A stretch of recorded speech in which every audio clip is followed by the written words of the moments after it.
Can you hear me? Okay, yay. Sounds like yes. So thanks to Hector for telling everybody how old I am.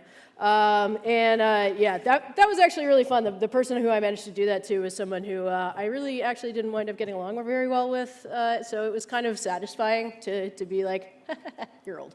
And now I get people working for me that basically do the same thing to me. So I want to thank Hector for that introduction. Those of you who have seen me speak before know that I do a lot of talk about testing. And I mentioned when I was at UIConf in Berlin back in the spring that I was really excited to see what Apple was going to do with XCUI for Xcode 8. And I was so excited that that was actually originally what I was planning to talk about when Natasha first invited me here. And I watched WWDC and I was really excited. And then I checked out the API diffs, and this is the extent of the changes to the XC test framework. So that went right out the window, and I panicked a little bit, so I'm not going to lie. I did find one other big set of changes that I was really looking forward to. So that brings us back to the actual talk that I'm doing here. It is talking about iOS 10 notifications. I'm pretty excited about these changes to iOS 10 notifications and what they mean for us as developers. I'm also very excited for how they're going to change a bunch of what we do in our app at Spot Hero. So for those of you who are not familiar with my lovely employers, in addition to having way too much fun creating animated GIFs like this one, what we do at Spot Hero is we sell parking spots. We disrupt parking. Users book a parking spot at a specific place in a specific time. They pay through our app, we take the money, we take a cut, and then we give it to the people who own the parking space. We do this many times a day all over the United States. There are a whole bunch of notifications that we wind up using when people do this to help them find and use the parking spots that they've paid for. So we use push notifications to alert the user about any critical changes to their reservation. We use silent push notifications to update data that's been updated either by the customer themselves on our website or potentially by one of our customer heroes when they've called into customer service. We use Geofence notifications if the user has granted us location permissions so that we can give people information about where they are parking as they approach the place they're going to park. We also use scheduled notifications around the times that the user is going to be parking to help them find their spot, and when their reservation is going to be ending, so we can tell them, hey, you might want to move your car or extend your reservation. As of iOS 9, there was the old and busted way of dealing with notifications. There were UI local and UI remote notifications, and never the twain shall meet. Even though realistically, you really do the same handling on local and remote notifications. So if you go back to the list of notifications which we send, this rough breakdown is that push notifications and silent notifications are remote notifications, things that are sent from the server to the application. And then geofenced and time and date scheduled notifications are local notifications, things that are scheduled right on the phone. And you basically had no idea what was coming as a remote notification until the user opens your app from that application, and you couldn't update those notifications if anything changed. So if you send things which change remotely, you have to send a kajillion separate notifications, though bear in mind that 1 kajillion is a rough estimate. This is especially annoying for something like a sports app, which will send you 14 different notifications for score changes, when you just want to know how much the score has changed since the last time you looked at your phone. You don't want to deal with like 20 different notifications being like, a run was scored, a run was scored, a run was scored, 3 runs were scored. So Apple kind of realized, oh yeah, that's a bit silly. We should probably make that better. So DubDub came along this year, and a whole bunch of stuff changed.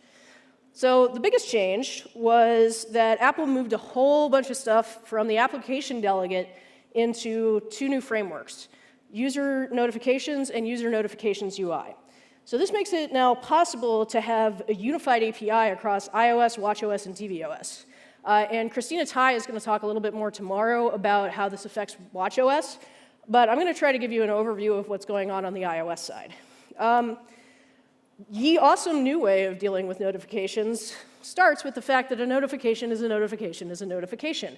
There are no longer remote and local notifications. There are just UN notification objects.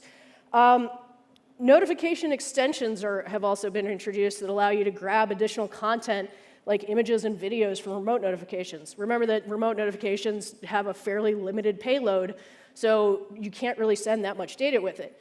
Now that the notification extensions exist, you can actually grab them as they come in, get more data from your server, and show them. There's a limited amount of time to do that, but it's pretty sweet.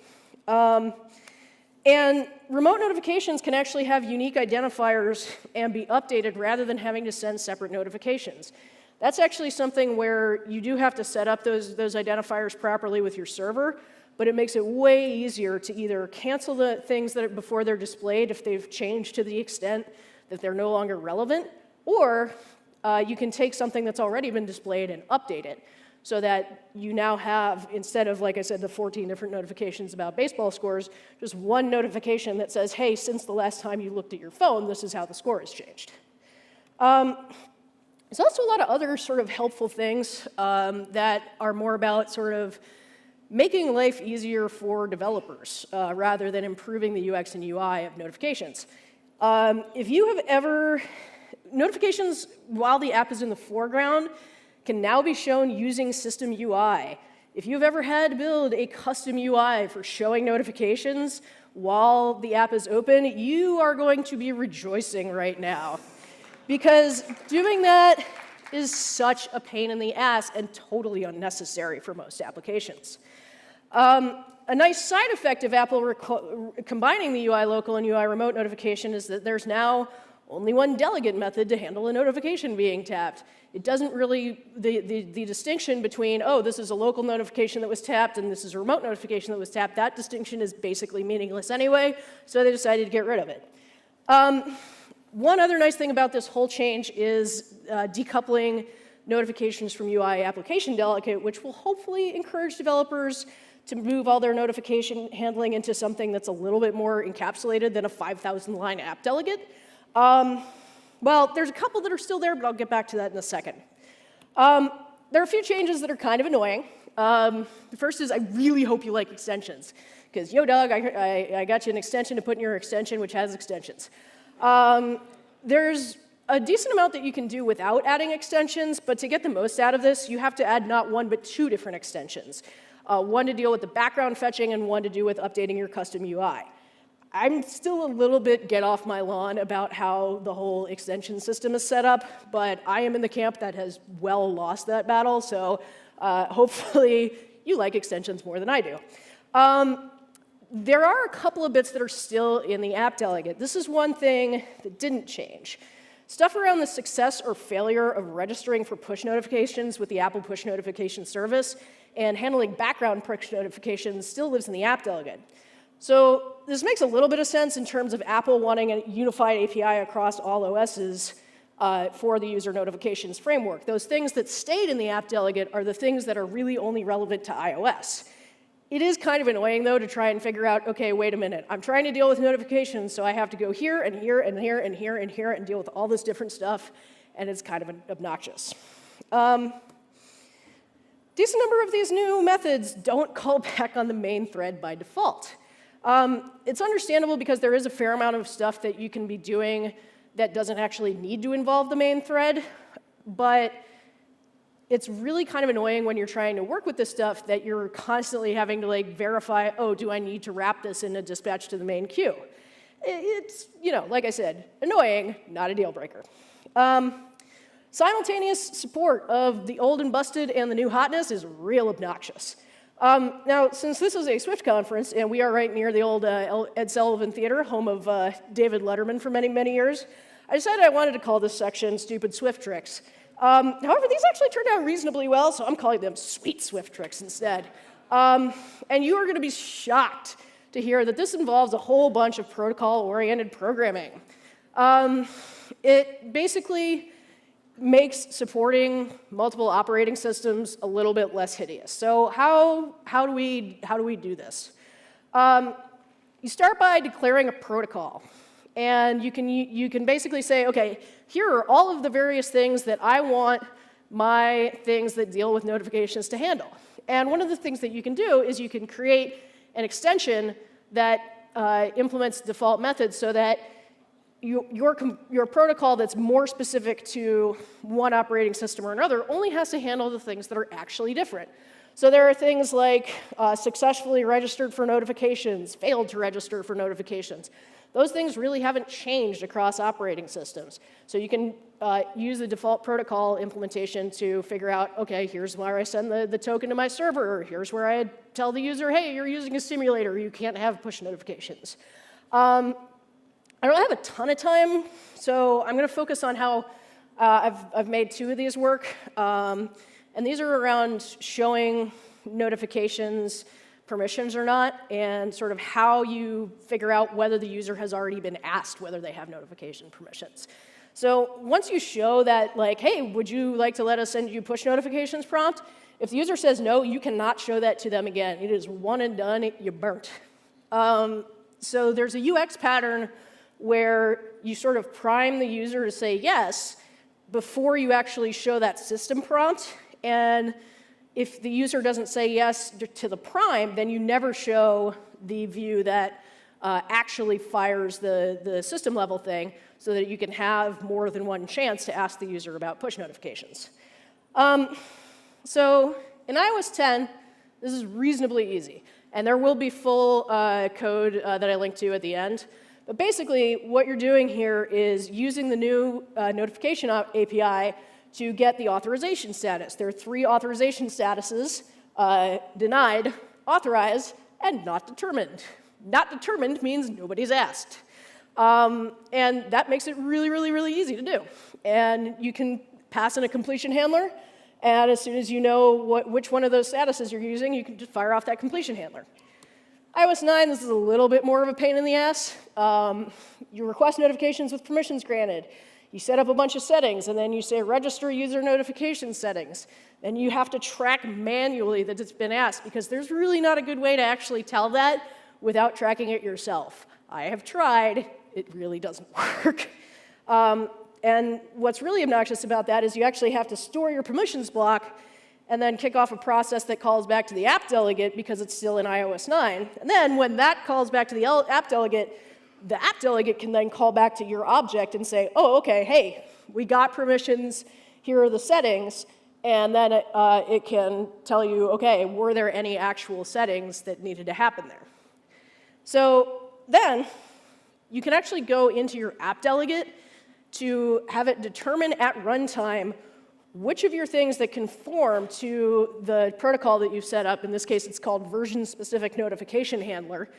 And you can tell which one you want to use based on the current operating system. So you've got the #available symbol, and then depending on which operating system you're using, it'll have the notification handlers. And then in this case, I'm also passing it through to the next view controller so that that's just getting passed around instead of sort of hanging off of the app delegate like a singleton. Please do not use the app delegate like a singleton, I beg you. Anyway, I want to sort of walk through a little bit of what this winds up looking like. So I put together a sample app, and I can sort of show you guys what this really looks like when it runs. So you'll sort of see me asking for notification permissions. And if I say no, that ask for notification permission thing is still there. I can still ask. It shows me the thing. Hey, look, I've got notifications. It sends a test notification, and because this is iOS 9, I actually have to background the application. Hey, look, yay, Aussie parent wants to join the party. Cheers, mate. And that's doing stuff in iOS 9. So it's all there, it's doable, but it's not terribly elegant. So in iOS 10, so now you can see that, OK, I don't believe you. And now it's going in, and it's saying allow. And now I'm not going into the background when I select sending a notification. And it will use this lovely new iOS 10 system notification. It automatically displays GIFs, which got a very large round of applause at DubDub. And you can also see that it will make sure that you are able to see not just what has been sent as like a small thing, but you can see way more details. And then there's also some ways that you can add actions that's not in this version of the app because I didn't quite have time to finish it. But it's something where you're able to actually allow people to react to those notifications. So in the case of that particular notification, maybe you'd say, hey, I want my parrot to join the party. And you can say immediately within that, hey, parrot, join the party. And then you can display an updated view controller that allows you to sort of show, like, here are all of the parrots in the parrot party. And yeah, that is basically what it turned into. What do you need to do?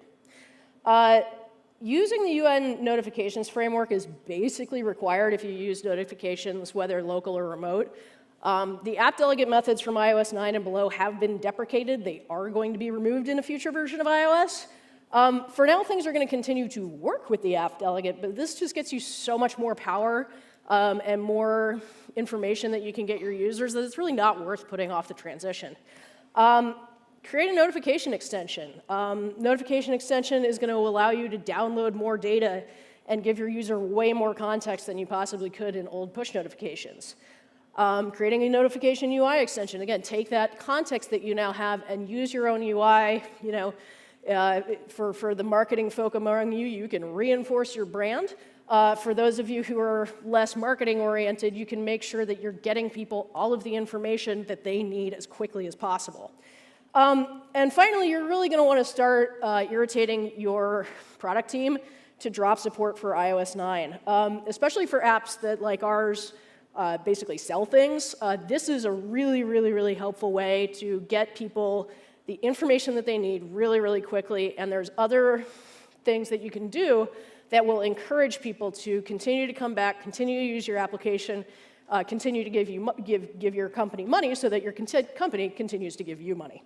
And yeah, so if you are interested in taking a look at the code, it's up on GitHub as iOS 10 notification sample. I'm probably going to keep poking at it because I am not capable of not poking at it. But it is basically what you guys have seen just now, and I'm hoping to be able to get some more examples in there for some of the background downloading and some of the other stuff around UI. So if you have any questions, I will be in office hours immediately after this, and thank you guys for your attention.